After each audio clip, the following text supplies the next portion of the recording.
այդ մարդկանց, ովքեր որ տարիներով 30 տարի Հայաստանի հաշվին, որ պաշտոնյային շատ պաշտոնյաներն են, 40-ը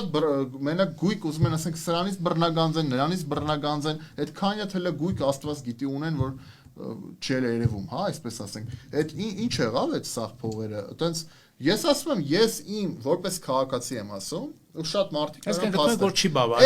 շատ նախկին պաշտոնյաներ կան, որ Հայաստանում Նիկոլ Փաշինյանի օրոք ավելի հարստացել են ու գնալով հարստանում են։ Նաև կան շատ իշխանությունների ներկայացներ այսօր, որ իշխանության գալուց հետո հարստանում են։ Այդ կտրու, չէ, հիմա նախկիններն են, ներկաներն են։ Մեջտեղում էլի մնում է ժողովուրդը, որ